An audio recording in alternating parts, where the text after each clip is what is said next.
I'll bet most of us can look back at lives that are full of surprises and detours. Take, for example, Kim.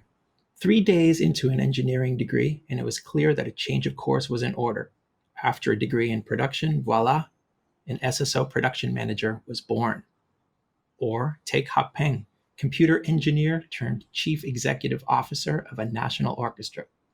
As you can see, everyone answers to the conductor in our world. Occasionally, the roads seem to be chosen for us, and they can prove both unpredictable and dramatic. Heroic actions become instinctual, even for those who didn't know they had it in them. Personal ambitions are preempted by acts of selflessness, and people realize their true callings in life. Just like that, new trails are blazed, and the cycle repeats again. Good evening. I'm John Fox, the principal percussionist of the Singapore Symphony Orchestra. This evening, we focus on the paths of two Singaporean conductors. Joshua Tan and Darrell Ang are both in the early stages of brilliant careers, and tonight we'll get a glimpse into where they've been and quite possibly where they're going. Let's start with Joshua Tan. Joshua earned his Bachelor of Music at the Eastman School of Music in Rochester, New York. High distinction, I might add. After a stint with the SSO as tutti violinist, Joshua returned to New York to study at the Juilliard School, where he received his master's degree in orchestral conducting. Now, it's on to Athens, Greece, where Joshua was a prize winner at the Dimitri Metropolis conducting competition. Across the globe, much closer to home, he accepted the position of resident conductor for the National Center for the Performing Arts Orchestra in Beijing, China. Continuing his climb up this ladder of success, Joshua moved on to be principal conductor of the Guiyang Symphony, also in China. Back at home, Joshua currently holds the dual positions of associate conductor of the SSO, as well as principal conductor of the Singapore National Youth Orchestra. So, Joshua, are you there? Yes, I am. Hi, John. Hey, how's it going, my friend? Where are you in your Good, house very right good. now? I love spying on people, kind of checking Oh, out the backgrounds a little bit. this is like my man cave. It's my study where I do most of my work. So leisure time I spend here, if I need to listen to my music with my headphones on, or if I need to study my music, my scores, I generally do it in my study. I used to have about 2,500 CDs. I'm thinking you're an avid CD collector as well, huh? Oh, yes, I am. I think it's in the five figures now. I gave up counting after a while. I used to spend all my money on CDs, especially when I got interested in music. I just used to skip meals just to save up to buy a CD at the end of the week. I spent all of mine on food. But anyway, let's talk maybe a little bit about that. Good chance to launch into conversation about this, because obviously music is a passion for you. But my understanding is when you were young, you weren't exactly bent on making a career as a classical musician from, let's say, your first lessons on violin. No, you're absolutely correct. That's me probably around 6 or 7 years old. I was forced into picking up the violin by my dad, who felt that his kids should have the opportunity to learn music.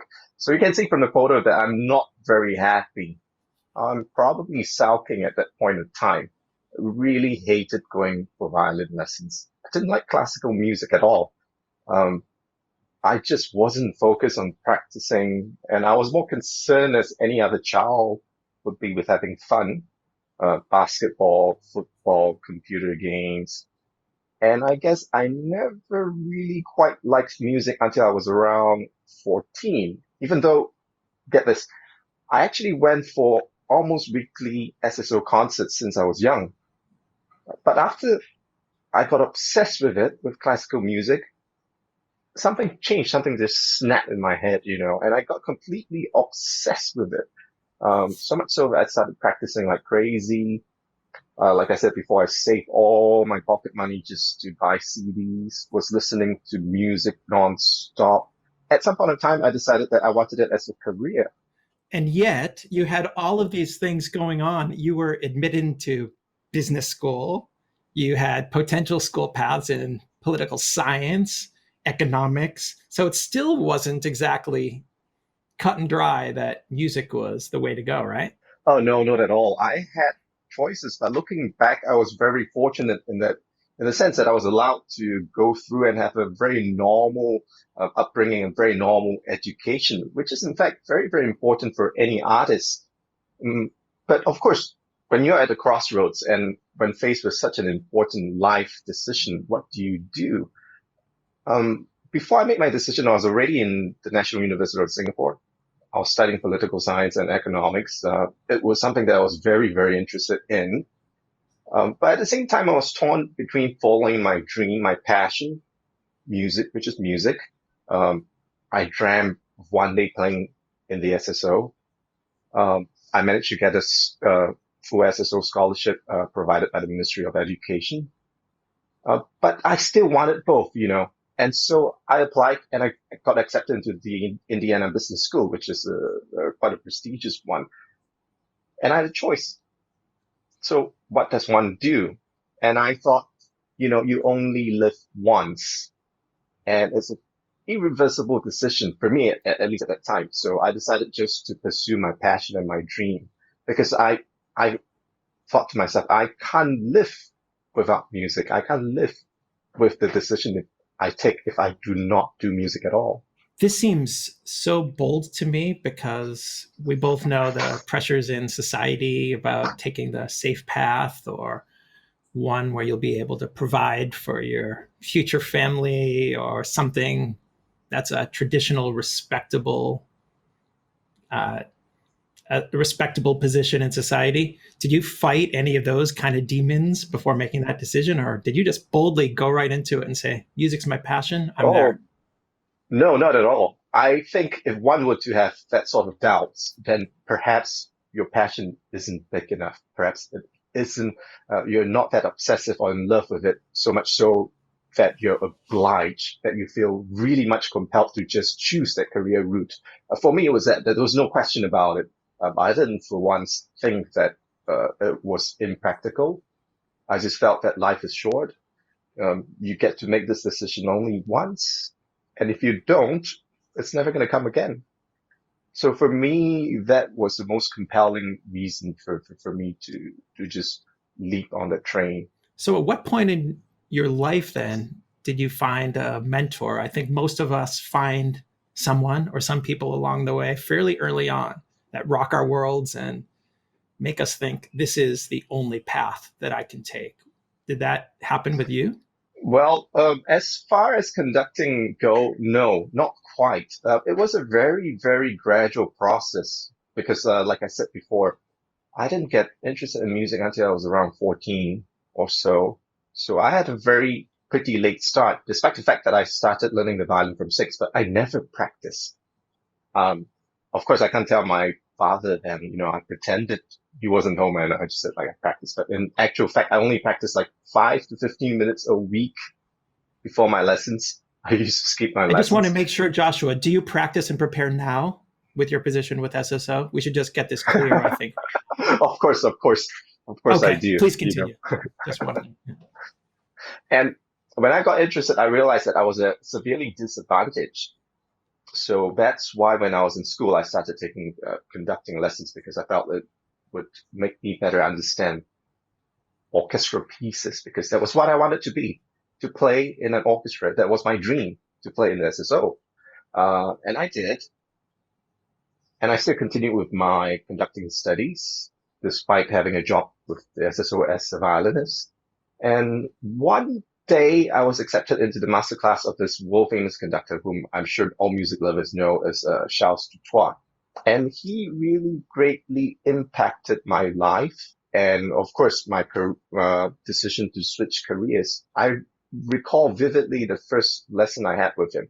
It was really late at night. He called me over and said, I want you to rehearse this piece tomorrow. It was Debussy's Prelude to an Afternoon of the Faun.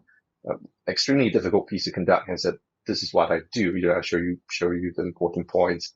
And you're going to do this from memory tomorrow morning. and I was like, what? It's an extremely difficult piece. And I had only one night to learn it. So I did memorize it, went through it. I guess he was sufficiently happy with my performance. And after that, he accepted me as one of his private students and he became my mentor.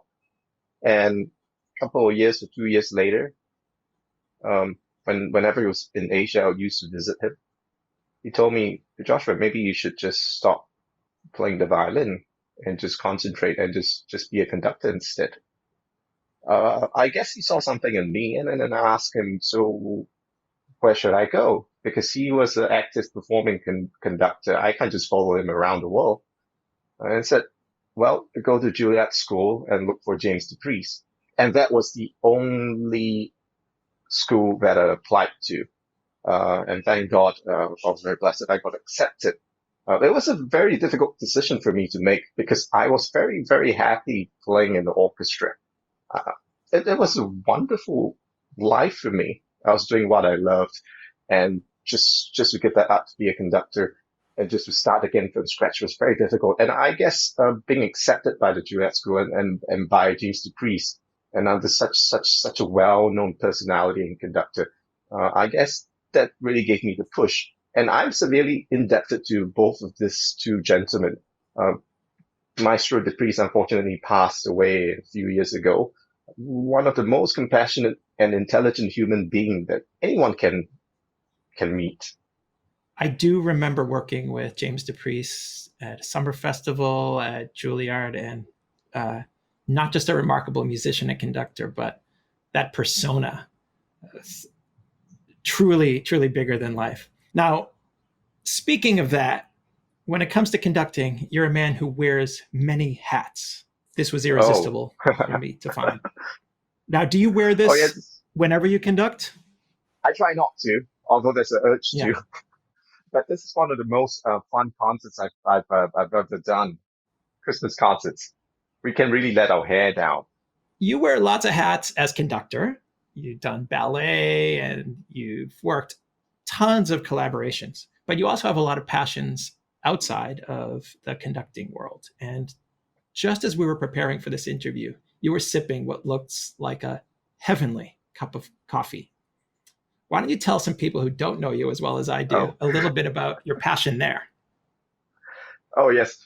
I started getting into coffee pretty late. My first cup of coffee I had was actually when I was in Eastman. So when I was actually in university. And one day when I was at my parents' place, this happened like a couple of years ago. There was a new cafe that was open just right downstairs, and it's called Percolate, if you want to know. Went there, had this unbelievable cup of coffee, and I was thinking to myself, what is this? I can't believe coffee can taste so good. And I just kept going there whenever I had the chance. And slowly it just spoiled me. I was like literally spoiled. I couldn't accept any other cup of coffee at all. At that point of time, I was constantly traveling. Hotel coffee, instant coffee was bad. It got to a point where I just decided to roast my own beans. That is quite a setup there, Joshua. Yeah. That's a multi-percussion setup. I couldn't fit everything into that photo. So from the left, you can see a temperature controlled kettle. It's a brew vista, and then coffee for cold drip. And then that humongous silver contraption you see there is actually my coffee roaster. You see this little black thing, which is my favorite way of making coffee. It's called an AeroPress. Behind that AeroPress is a siphon coffee. And then we have the V60. I have my blender behind, and I also have a automatic espresso machine. I think that shows you could have taken another few career paths other than poli-sci and economics. First, that's a great multi-percussion setup right there.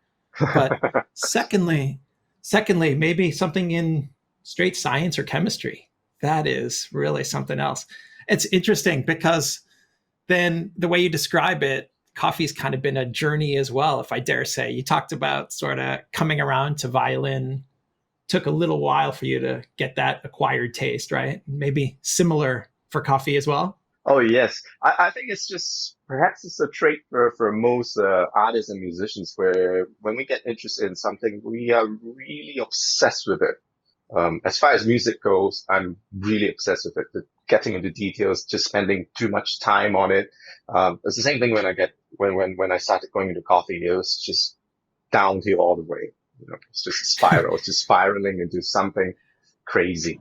Your obsessive personality, I won't say disorder, but continues on into other things too. We go to something totally different, photography.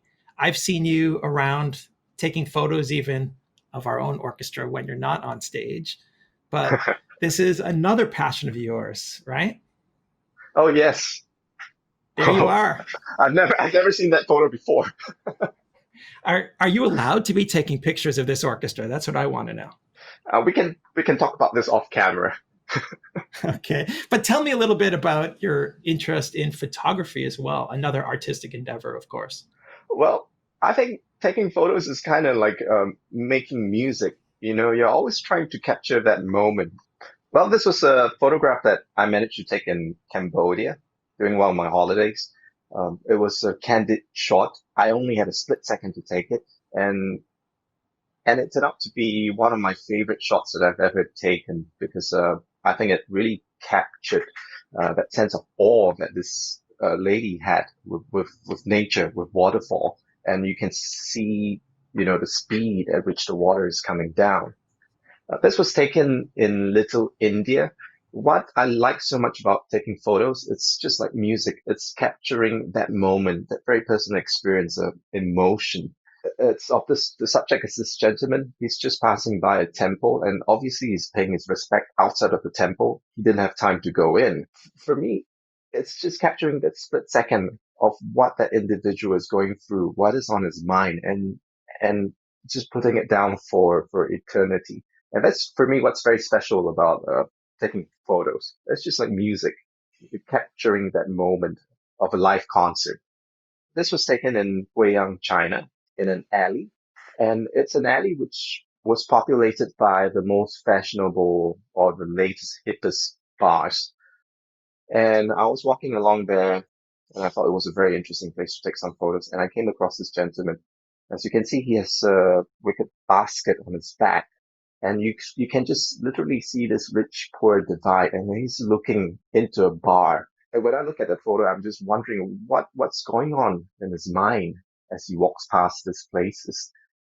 This was taken in Singapore, Haji Lane, one of the favorite haunt for a lot of photographers. I really like this photo because it captures the microphone, which to me represents music, and behind in the background you can see a couple having a very intimate moment. Many times when I'm thinking about music or if I need to interpret some music in my head, I go for these walks along with my camera and capturing this moment. Sometimes it just helps me to clear my head and to give me more ideas. This was in Sydney. It's a shot that was taken from the roof of my hotel when I was there for a concert. It's a very different photo from the previous ones that you've seen because those are very candid shots, whereas these I'll probably categorize them as travel photo, where I had time to really think about how to compose a photo, and it was a very very technical shot. And I love taking these photos because it helps me remember the places where I've been to. This was taken in Ho Chi Minh City. I was on my way to find a recommended brewery, supposedly the best in the city. It was very difficult to find because it was in a very hidden place. And I like this photo because it just reminds me of the trouble I took, just to get there.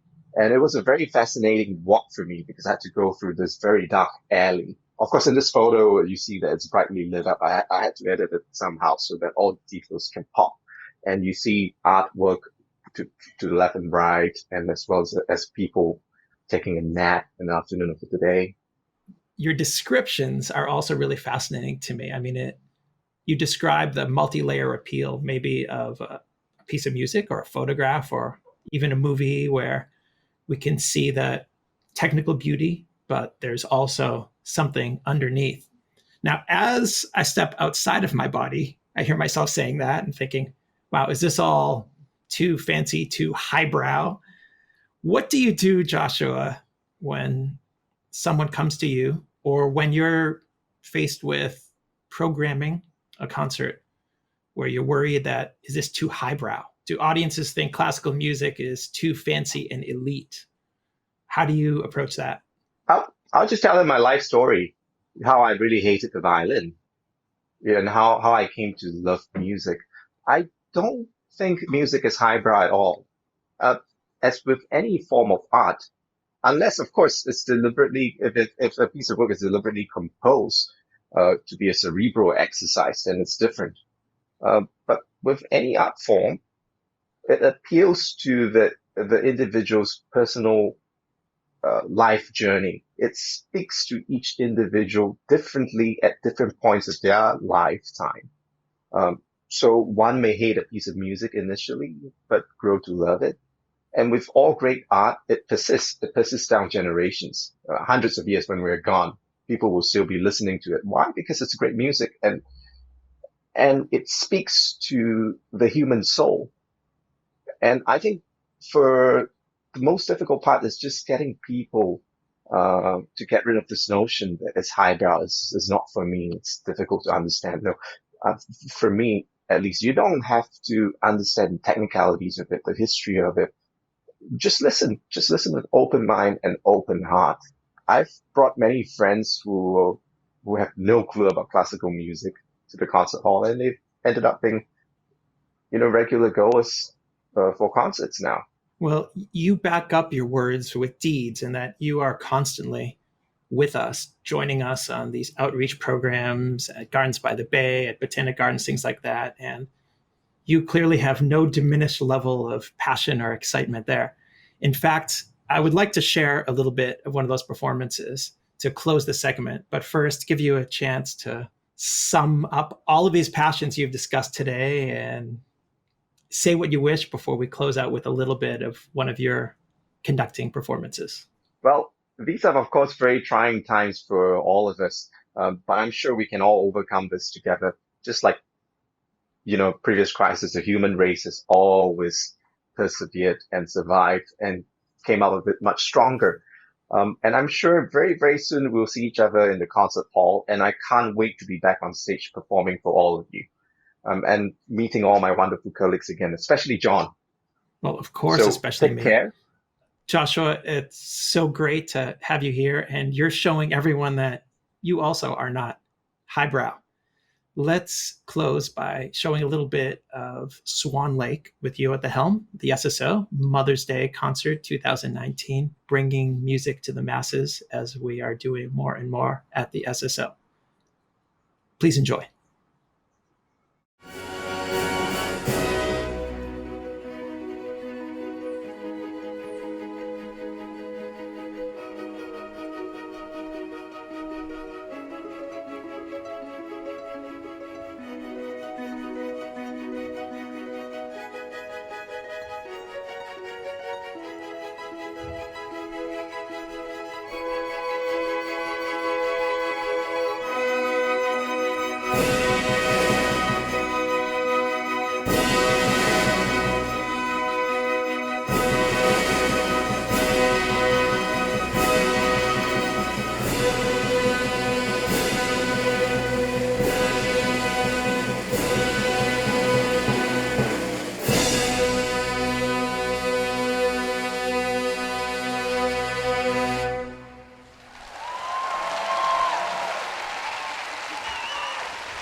Round of applause, ladies and gentlemen, for the Singapore Symphony Orchestra under Maestro Joshua Tan.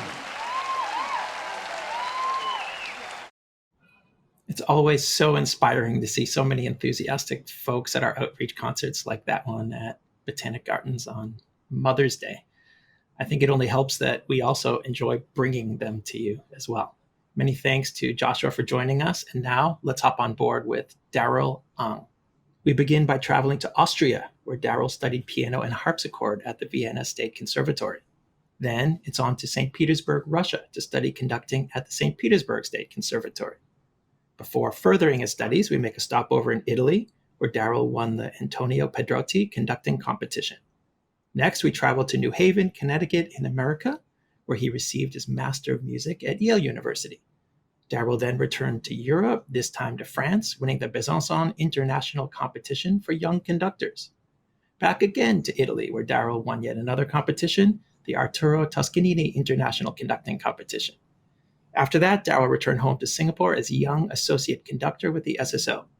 Predictably, back to Europe again. Now it's London for the Allianz International Conductors Academy. Following that, Darrell accepts a prestigious appointment as music director for the Orchestra Symphonique de Bretagne. And finally, we travel across the world to Chengdu, China, where Darrell accepted posts as artistic director and music director of the Sichuan Symphony Orchestra. Darrell, I get dizzy just trying to follow the lines on the screen there. I am so curious, the most important question, how do you manage the spicy food in Chengdu, China? John, I love spicy food. It's it's part of my diet. Spice is part of my diet. I grew up in a very Peranakan household, and I grew up eating a lot of spice. So I actually like spicy food. Going to Sichuan, of course, allowed me to indulge in that love for spicy food. But at the same time, not all Sichuanese food is spicy. Sichuan is the cradle of Chinese cuisine. And they have a lot of food that is also not spicy, but all very, very tasty and with a history that stretches back thousands of years. What's the gossip about when you're going to head back to work? We don't know because at the moment, the Chinese government has placed a ban on entry for all foreigners into China. So, including those that like me who work there, who have work and residence permits. So we'll see. I'm waiting for news.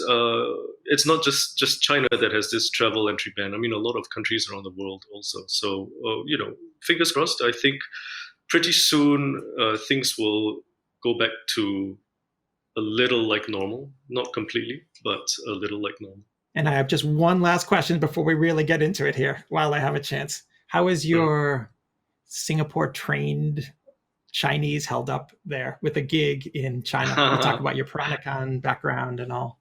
My Chinese has never been good. I grew up in a very English-speaking household. In fact, not only English, but when I was a kid, I grew up speaking Baba Melayu, which is Peranakan Malay. I spoke very little English and very little anything else. But because my parents hardly speak Mandarin, so Mandarin was never a lingua franca at home. So I've had to learn it. In fact, when I went to school, I went to Anglo-Chinese school, and that school has a reputation for not being very good in Chinese either. So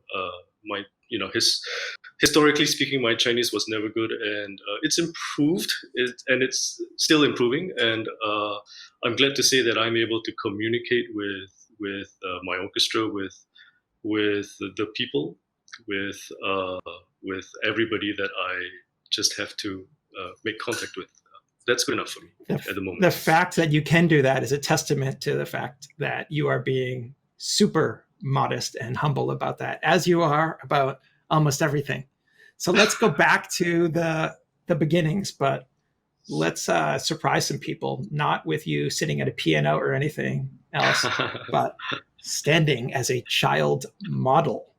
You have to tell me a little bit about this. Well, I was a pretty popular child model between the ages of 6 and 10.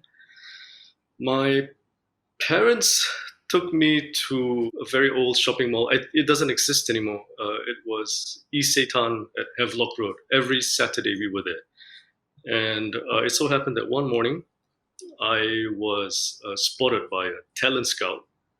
And this talent scout said told my mother that he worked for a modeling agency and he was looking out for child models, and that he thought I would work very well in this industry.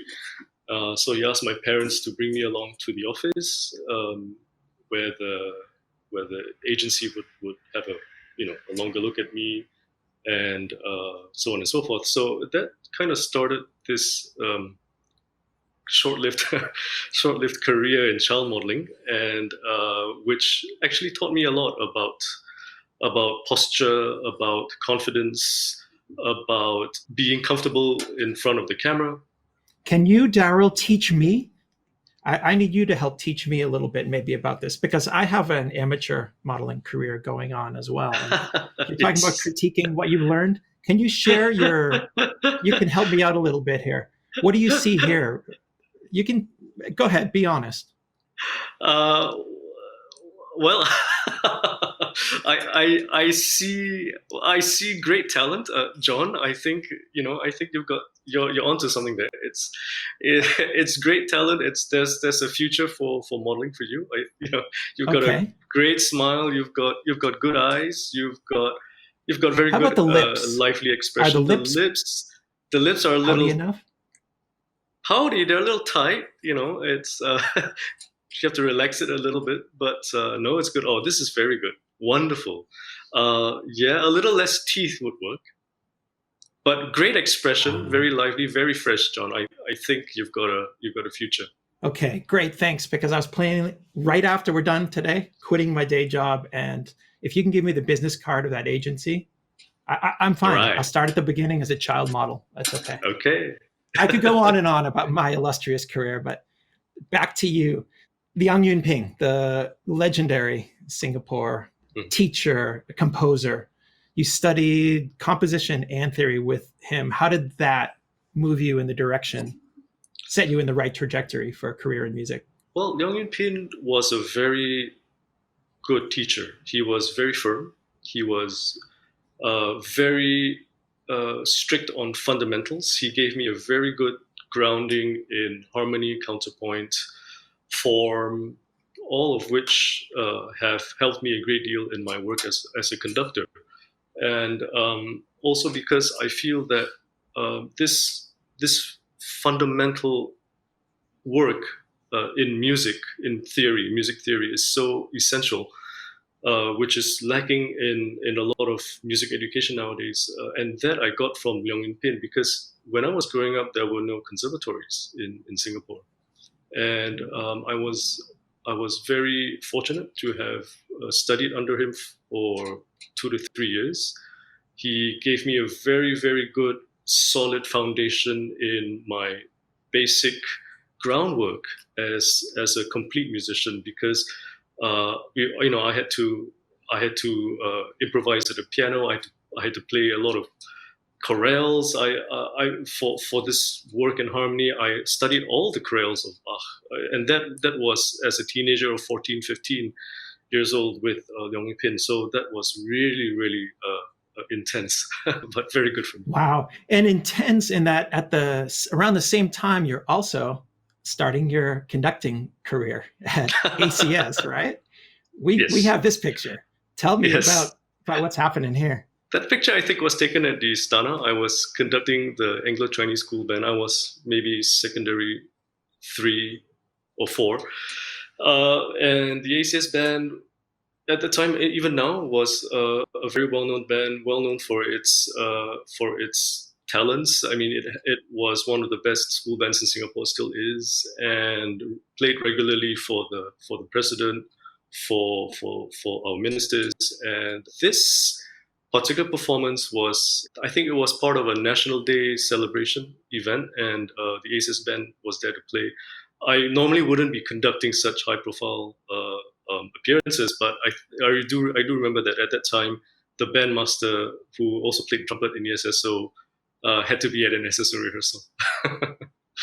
Let's fast forward to current day now. And I want to show a little bit the end of Tchaikovsky's Serenade for Strings. This is an amazing performance that you conducted with our orchestra at Victoria Concert Hall. Let's have a look, and I'll talk to you on the other side.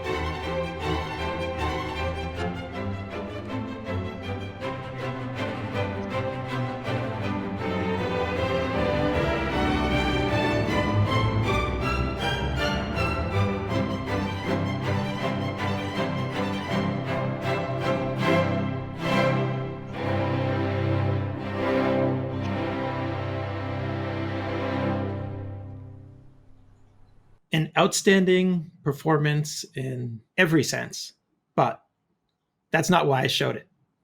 Let's roll the tape.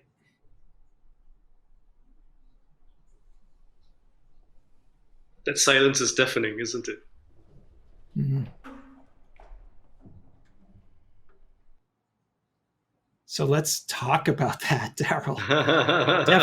Deafening indeed, and harkens back to John Cage and 4 minutes, 33 seconds, and we want to hear the pin drop and the baby cry and the siren outside, and does it make us uncomfortable? Are we part of nature and all? But in this case, what was that like to play to a virtual audience, but an empty hall? It was surreal because, when you're a performer, you actually feed off the energy of the audience that's present in the hall, which further amplifies, informs, and intensifies your performance. So when there isn't an audience sitting in the hall, it's a very strange, bizarre, slightly out of context, out of body, surreal experience. But in these days, it's an experiment, and I think going forward, concerts will be largely like this. And in the future, let's say in 20 years, I would imagine that concerts will be found more online, more on the screen rather than in concert halls. What are you going to do about that, about not feeding off the energy of the audience? Look, we also, of course, we love a full house and feed off that energy, but much more of the energy comes from the conductor for the orchestra.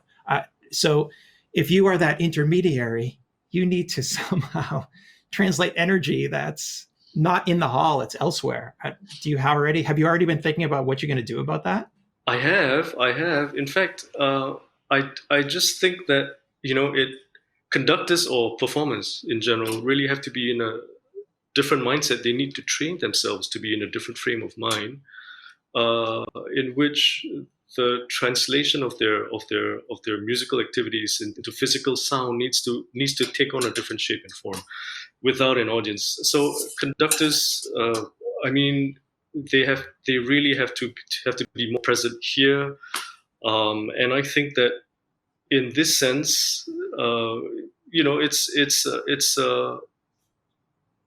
this is how musical performance is going to progress.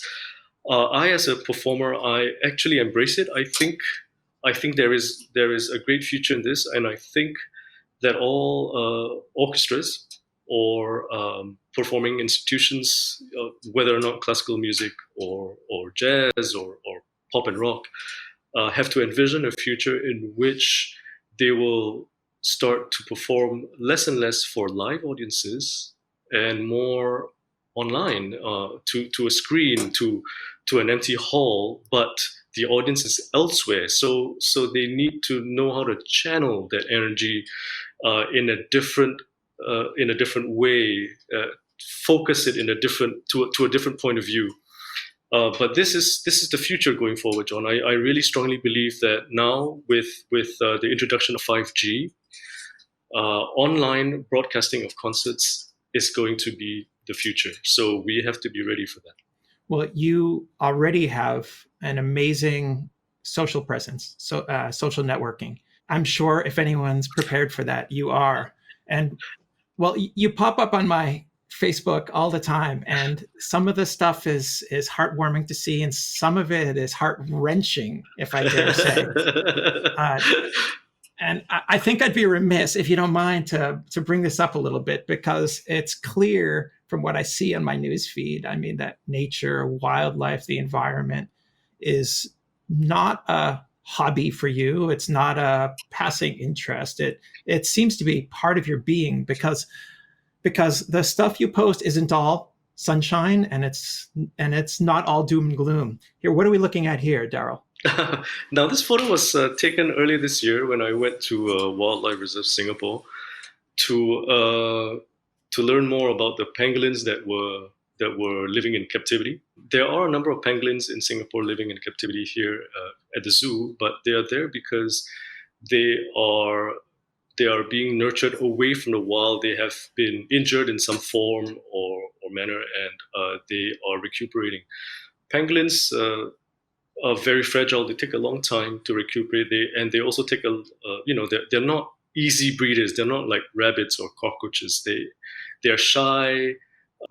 They take a long time to breed in captivity, and usually not very successfully. So this photo was taken when I went as part of my project. I started from the beginning of this year several campaigns, several projects to bring the plight of suffering animals of endangered wildlife, especially, more to the attention of people. And my friends and I we're mostly artists, mostly musicians, some not.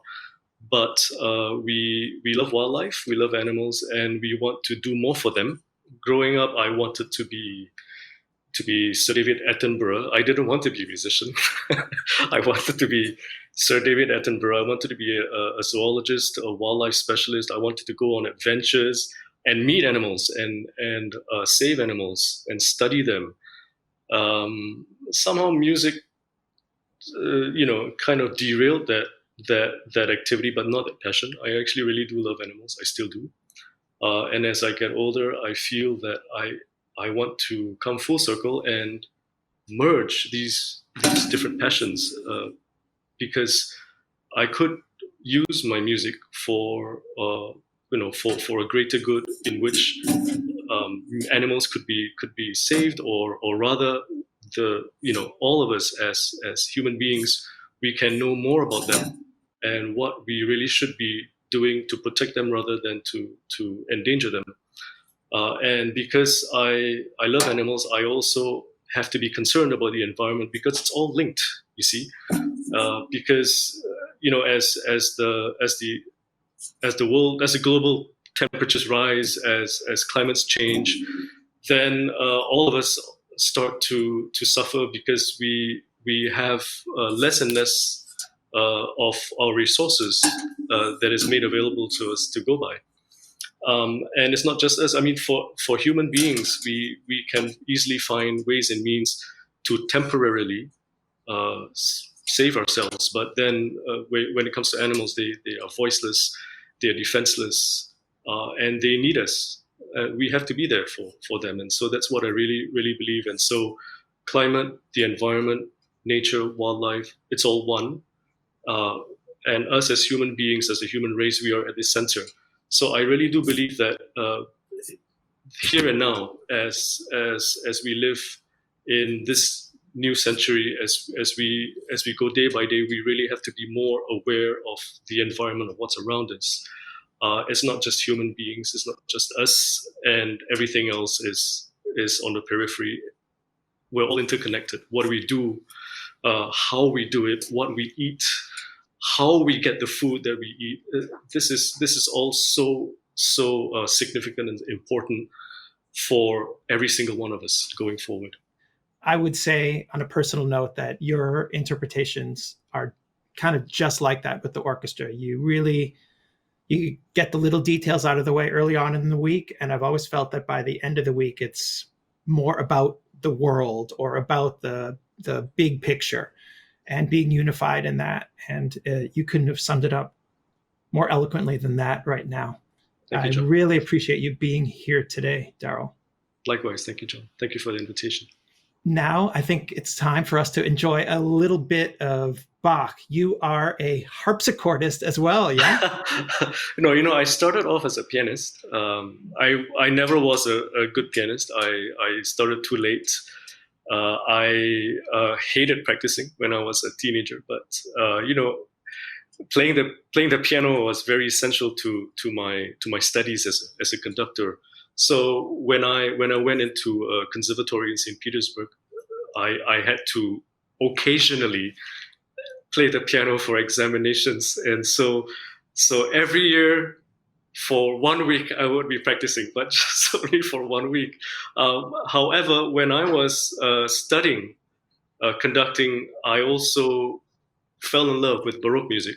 When I was studying in St. Petersburg, also in Vienna, I actually took harpsichord as a minor. But you can't find a harpsichord everywhere. So for so many years, ever since I started my conducting career, I never touched the harpsichord. I never even touched the piano. So these few weeks here, due to the COVID pandemic, have given me a very good excuse and opportunity to get my fingers working again. And Bach is such a great love of mine. I really love his music. I mentioned earlier that when I was a student of Leung Yupin, I had to play all 266. I don't remember how many chorales he wrote, but I had to really play them in all different keys and clefs. So Bach was very central to my existence as a musician, and still is, and he is my absolute favorite composer. And playing the harpsichord actually really allows me to go very, very deep into the music of Johann Sebastian Bach. Thanks again for all of your time and for sharing everything that you did, Darrell. Amazing. Thank you, John. Now let's enjoy a little bit of Bach, courtesy of Darrell Ang. Good night, everybody.